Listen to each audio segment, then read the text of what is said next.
الشيطان الرجيم. بسم الله الرحمن الرحيم. الحمد لله الذي هدانا بنعمته وشرفنا بمحمد صلى الله عليه وسلم ورسالته ومن علينا باتباعه الذي جعله سببا لحصول رحمته ومحبته كما قال الله تبارك وتعالى: أعوذ بالله من الشيطان الرجيم. قل إن كنتم تحبون الله فاتبعوني يحببكم الله ويغفر لكم ذنوبكم. الآية.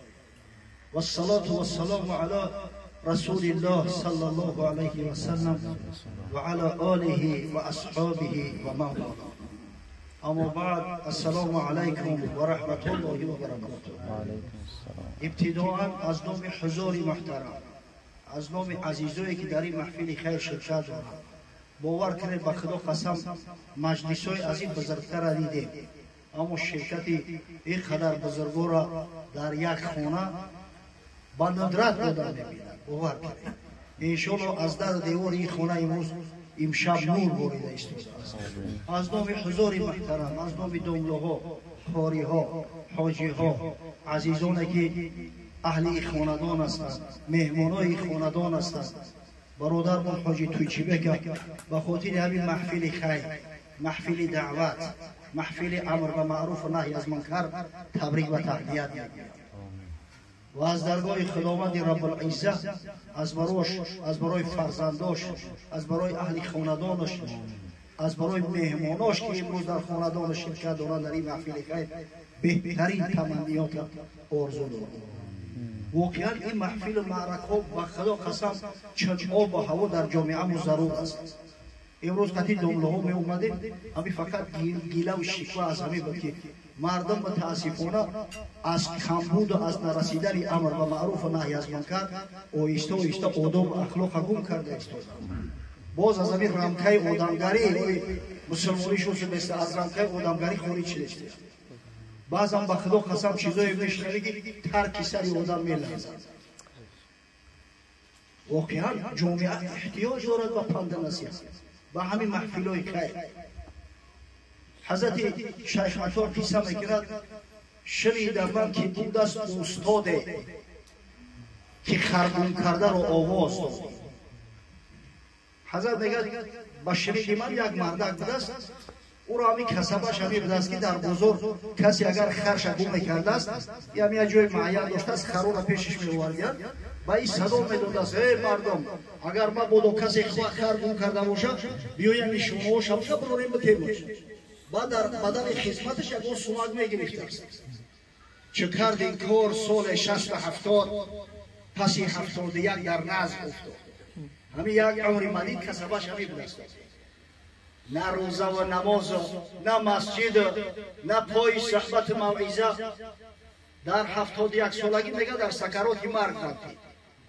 چه از رویلش در پرده آمد مگر پینداش خرگون کرده آمد.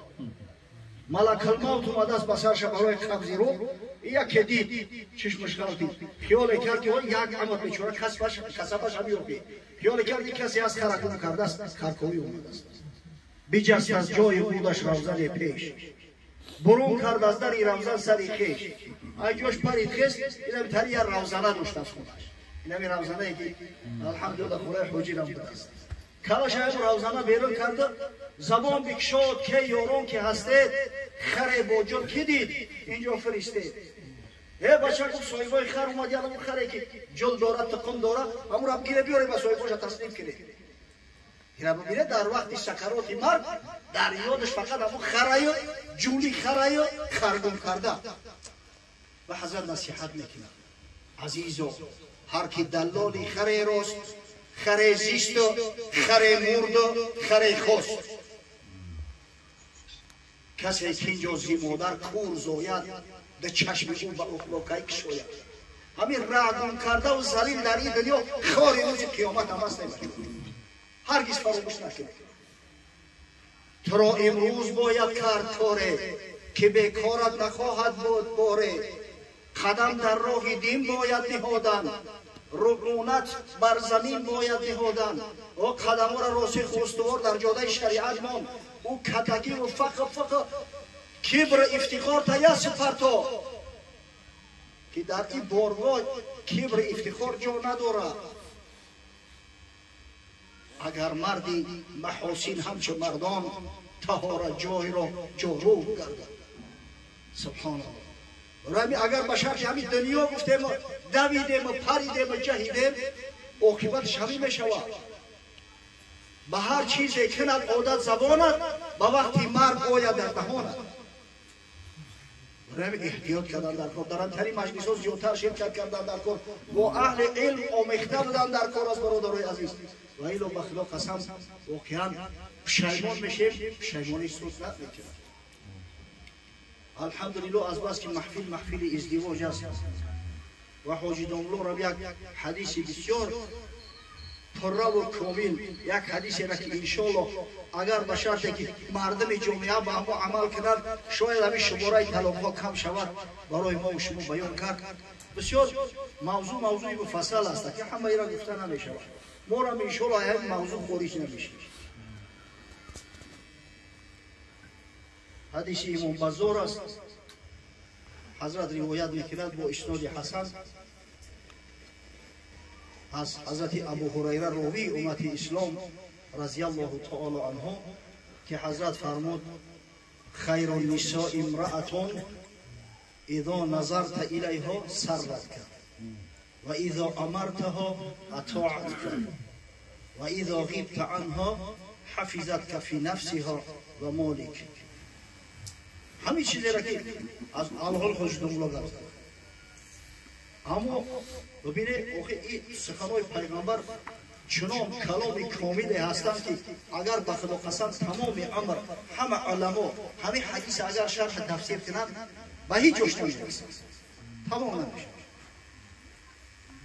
بهترین زن سبحان الله بهترین زنی بوده است که وقتی نگاه کنی وقتی خوش بشه. حضرت شیخ سعدی میگه چه مسرور باشد زن خوبروی به دیدار او در بهشت است. آقای زنی مستوره باشه، زنی صالحه باشه، زنی باشه که خچه برای شوهر آرایش بده، همو اسبه و سرمش برای شوهر بکشه، همو تیلاواری و نقره و زر و زیورش برای شوهرش استفاده بره. هر وقت شوهر او را دیگه کنه انشاءالله خچه در جنت احساس کنه. در تاریخ اسلام مرد گذشته است، شاه گذشته است با نام هارون الرشید. گمان میکنم اکثریت شرکت کنندگان این محفل اکثریت مردم دنیا همین نام هارون الرشید شنیدگی است. پنجم خلیفه عباسی در زمان هارون الرشید به حد دیگر ممالک اسلامی خلافت اسلامی ترقی کرده بود که در دنیا هیچ جایی را با مسلمان ها قیاس کرده نمیتونستند. به حد اعلای ترقیاتش رسیده. این حضرت هم بسیار شخصیتی بزرگ بود. یک زن داشت با نام سیده زبیده. هارون الرشید به نهایت دوستش می‌داشت. این حضرت قصه میکنه که 300 کنیز داشت است. اما به نهایت همین سیده را دوست می‌داشت، سیده زبیده را. فقط به خاطر حسن جمالش نه، واقعا صاحب جمال بود است. اما به خاطر همون رفتار و کردارش، عقل و فراستش، خیر احسانی که میکرد در راه الله، میگه هارون الرشید عاشق زارش به دوست می‌داشت است همین زنش. تا آخر حیات دوستش داشت است. اگر چنده که باز میگم 4 زن داشت 300 کنیز. تخلص سیده زبیده ام الفضل. یک آدم داشته است هر سحر در خونش محتاجا جمع میشدیم، هیچ کس ناامید نمیگرد. با مردم از همون خیر احسان تقسیم میکرد است میداد است. بعد یک روزانچه داشته است طبقه دیم همون مردمی را که در زال جمع میشدیم به خاطر همون یک چی شوبتا همون را مشاهده میکرد است. دائم نگاه میکرد است همین دو مرد پهلو و پهلو شیشتگی دعا میکرد. یک نفرش میگه که پروردگارا با فضل کرم ام الفضل یگان چی برام برسان. او دیگریش دعا میکنه پروردگارا با فضل کرم یگان چی برسان. اکو الفضل گفتن نمیشه گرفته است ایکو بخاطر یه بچه این مردان از ما امید توقع داشته است ببینه از خدا بخاطر فضل کرم ما چیز طلب داره به همین از زیادترک بتونه امر میکرده است در درون یک مرغ پختگی 10 تنگه طلا 10 دینار را میموندیان میوردیان میدادیانش او شریک شه میفرمید است که یک دیرم بده یک تنگه نکره این مردک مرغ میگیره بیرون میبرویان و میگه جورا شکمی ما سیره از برای خدا چی میشه که یک دیرم تبتی باید مرغی مرا بگیری باری اونا بودم خوب مایلش بگیر مرغ میگیره میره روزی دیگر هم با نگاه میکنه همون دعا را کرده سیاه عشقی با فضل کرم اول فضل چیز این بته بود او مردی خداش میگه که با فضل کرم خودت پروردگار رو چیز این بته همین قصه کوتاه همین کار 10 روز پای تکرار میشه و روز 11 هم پیش میاد اول فضل سیده زبیر میگه این مرد که خوب میلیونر شده ای تو 100 دینار داری خونه آباد تو باید که دیگران را خیر حساب کنی ای تو نیستی میتاری گردنک تکش کده و تلبیده بگو یا سیده چه خیلی 100 دینار ای من هر روز تو را 10 دینار میدودم 100 دینار نشید و میگه بخدا قسم میدونم مرغ میدودم مرغ چکو میکردی هم مرغ میگه این همی کس همی دا میدودم همی یاد دیرم یمو را بگیرفتم 10 دیرم جمع شده است مقصد که نفقه روزگار صرفش کردگی و یک کسی شد گفت دیدی خونه آباد از فضل کرم اون فضل همی خط برسد اون مردی خدا از فضل کرم الله که طلب کرد الله براش رسوند اون مردک 100 دینار گرفت میفهمی خیال کرده از مرد میفروشو من اینجا میدونه که 10 دینار را باید دیرم دوده است این همی که زنی صالحه بود اگر تری زن باشه از برای خدا کدام شما را دوست دارید یه روز میگه در شب محتوبی هر دوش در چورباغ شدگی هم هارون رشید زنش تماشا داد و میگه در سمت پروردگار برام عجب چرا زیبا خلق کرده است او را میگه نوزاد میکنه که میگه او کخشوی برنامدگی است میگه بخدا قسم میگه خیال میکنه که تو از همین ماه بخشوی ماه شب 14 بود از در عثمان گمان میکنم از همین ماه دست خشلوتری این مردک میگه که زرمودی اگه نخواه همین ماه بخشلو باشو میگه اگر به شرطی تو از همین ماه خشلو نباشی تو با من 3 طلاق یکی دهانش میگوید جوان بودن بعد خوشش به سرش میزنه که این چی گپی گفتگی بود در تکاپل میگفتن دیگه عالما را دعوت میکنم ای بچه‌ای این چیشی 3 طلاق شدی بولوی مملکت ای اوکی حقیقتا حضرت دوستش می‌داشت اصلا هارون رشید هر قدر که میکنن میگن اگه یک دستی و هیچ کار سوخته نیست اما چه انسان اما ای مادر کشم شوا ای مایشه هیچ کار دارم بعد یک شخص مصلحتش میگه که حضرت در همین قسمت غربی دریای دجله از بین بغداد میگذره شهر به حصه تقسیم کرده است یکی از شاگردای امام اعظم ابو حنیفه رحمه الله ابو یوسف قاضی است چی میشود که امر دعوت کنه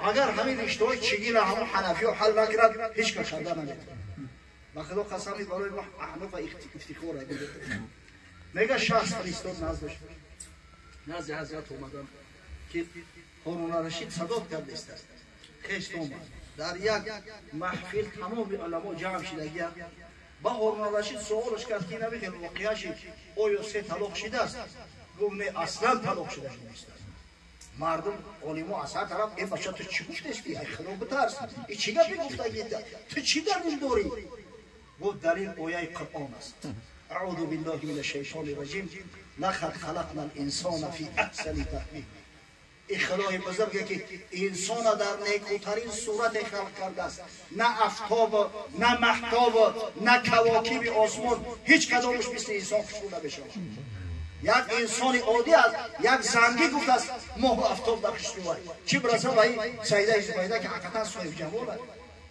بیره ببین همین زن باشه که شوهر وقتی ببینه بگه به خدا قسم از همین ماه شب 14 برای من زیباتر خوبتر هستی همین خیرزن خدای تو رو کسی را بتا با خدا قسم خیری دنیا و آخرت داد است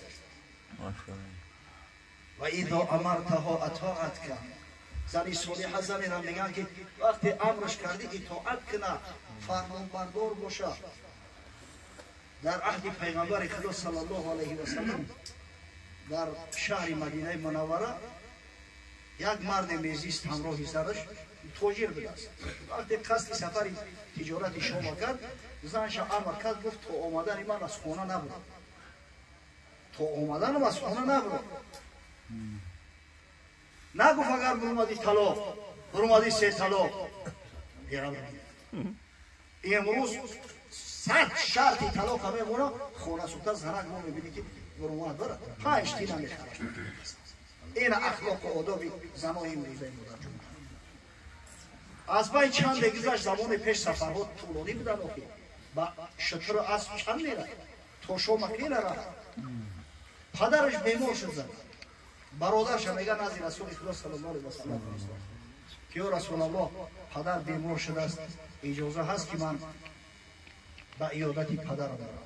اما حضرت امر کرد که بازم بگو اطیع زوجک، شوهر تا اطاعت کن، زیرا حق شوهر از حق پدر و مادر در ذمه تو بالاتر شده.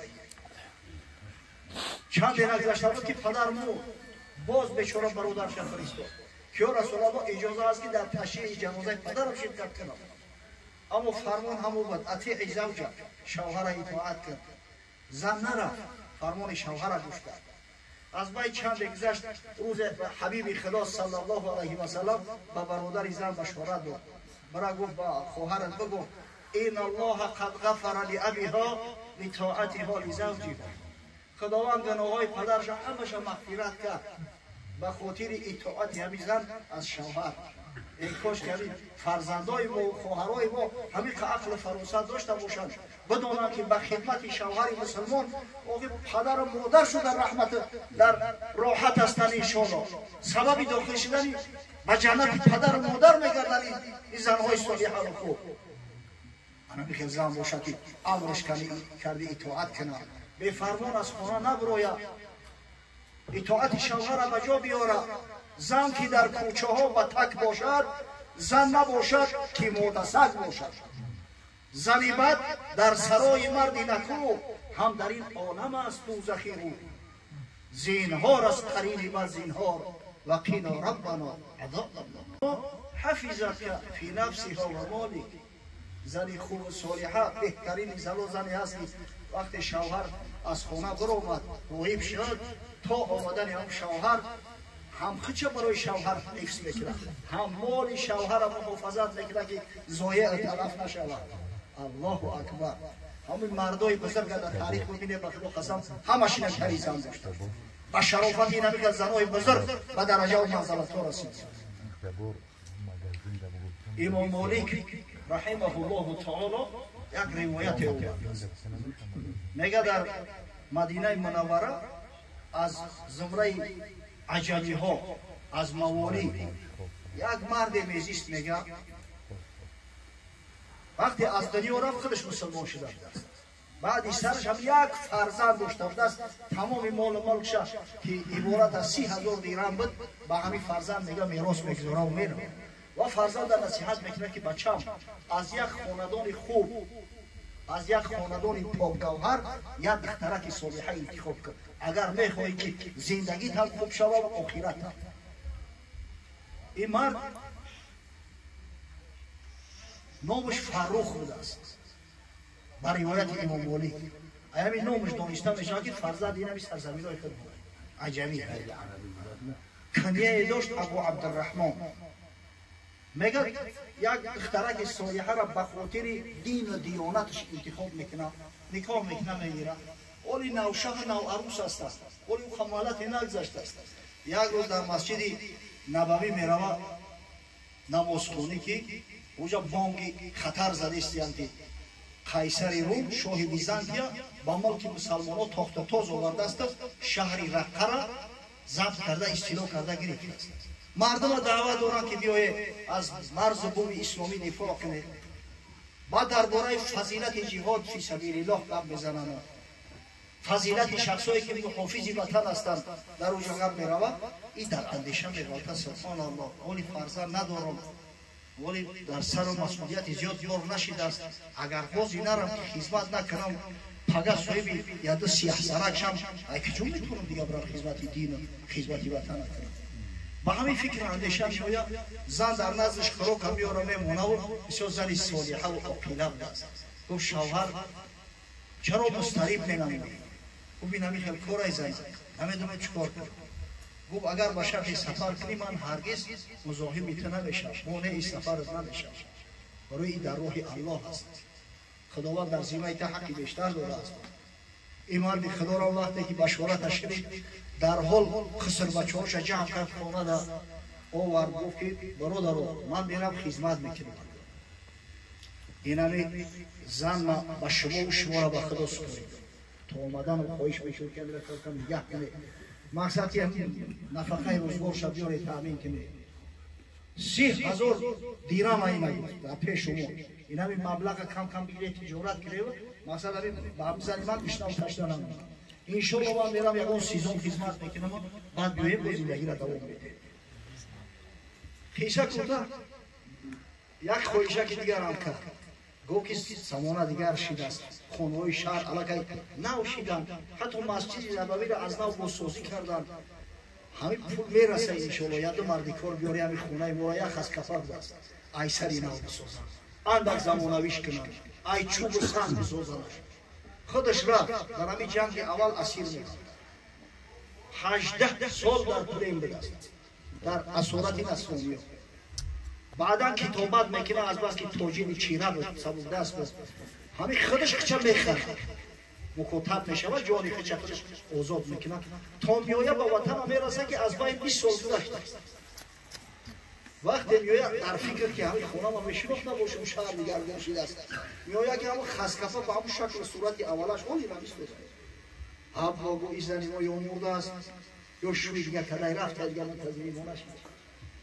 همین نو میخواست در ابو خوبکی صدای از اون شنید مردای خدا گوش کنید مسجد در پیش خونه در قصه از اون هم نیسته در قصه نماز جماعت هم نیسته مردک 20 سال در خونش نبوده صدای از اون شنید گفت امری پروردگار ما قدم بر همه کار خواست اول برم نمازم خونم اومد که بین از اون و قامت یک مقدار فاصله هست که یک جوان ریشسیاه از بالای منبر صحبت دارد 7 فقیه بزرگ مدینه منوره در پای منبر شدگی صحبت یعنی را برغبت گوش میکنند همین خیلی لذت بود که به به گفت خدا رحمت کنه پدر مادر والله گفت اگر خداوند میگه یا فرزندت بوده دیگه ای دریورم که رفتی به ارمان میره عجب پدر و مادر خوشبختی دوسته نماز وقتی فرض ادا کرد اومد در یه همون خانه را میکوف که نخواست همون ریشسیاه حدید همراه یاد شاگردکش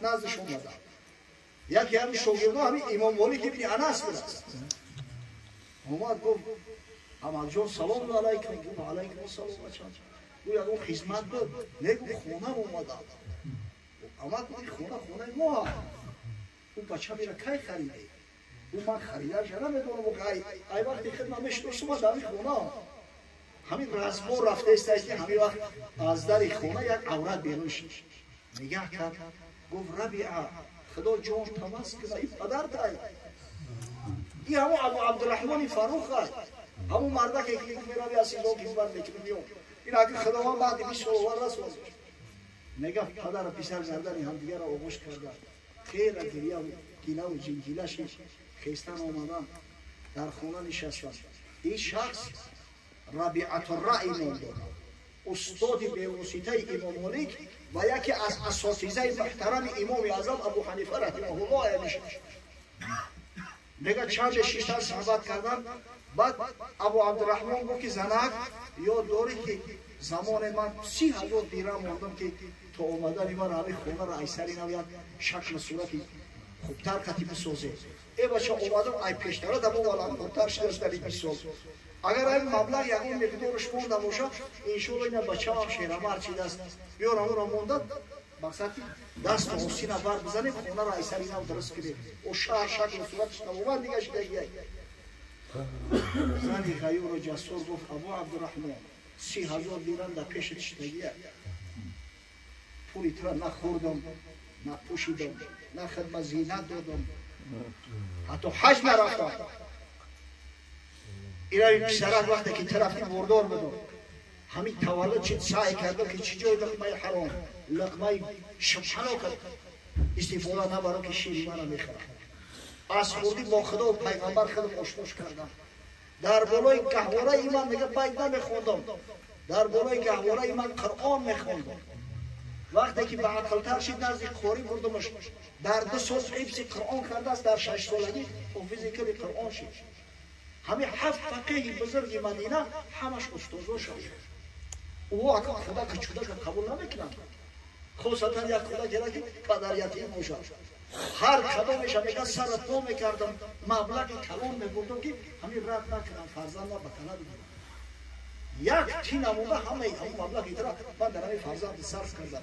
اگر ما بودوخای دعوگر باشی و دعوه داشته باشی بریم یک قرض قولت میگیریم سود دفته که این دیگه گریان شد. با خدا قسم و زند من 100 روزی من صحبتای جوان از بالای منبر وقتی گوش کردم ایمانم آب خورده، ندانسته خود به رحمت گفتم. زنه گفت والله غیرت تا از غیرت من خیلی جوتر است. و هیچ وقت دیدم نمیشه که همه مبلغ به یک فرزند صرف کنم. ممکن است صرفش هم مقداری را صرف نکردم، اما 30,000 درهم هیچ وقت دیدم نمیشه که صرف کنم. کم نباید صدق مرد از صدق زن. آن دل مردی که از زن کم بود، آن دل باشد که کمزش کم بود. الله اکبر. و اذا غبت عنها حفظت. وقتی که غایب شدی مقصد خودش حفظ میکنه، مالی تو را نفس برای تو. سبحان الله. همین خیزان اگر خدا بتد اوقی دیگه عید یا چی لازمه؟ چی لازمه؟ برا 5 نوبت بیزن بر درت، چیاری موافق بود در برت. کی را خانه آباد و هم خانه دوست، خدا را به رحمت نظر سوی اوست. الله اکبر. پروردگار با خاندان بابای حاجی توچیبک همین زن را بیاره که واقعا برای شوهر همین درجه و منزلت داشته باشه، برای فرزند بابای حاجی که هر وقت نظرش کرد وقتش چاک شود، خرسند شود، خودش در جنت احساس کرد. و هر وقتی که امرش داد امر به واسطه اجرا کنه. امر شوهر واجب است. حضرت صلی الله علیه و سلم سوگند یاد کرد والذی نفس محمد بیده لا تؤدی المرأة حق ربها حتی تؤدی حق زوجها. قسم به الله که جان محمد در قبضه قدرت اوست، تا زمانی که زن حق شوهر را ادا نکند هرگز حق خدا را ادا کرده نمیتواند. و وقتی که غایب شد روسیه رفت و سفر تجاری رفت، به جای رفت زن خودش محافظت کنه و مال و خانه و در شوهر را محافظت کنه تا وقتی برگشته شد. پروردگار به این خاندان چنین یک زن صالحه را وارد کنه. خداوند برادرایی را که در این محفل خیر شرکت دارند و همه خیر روزای خوشبختی و سعادت روز توی نکاحی فرزندان و بیروهاشان برساند. آمین یا رب.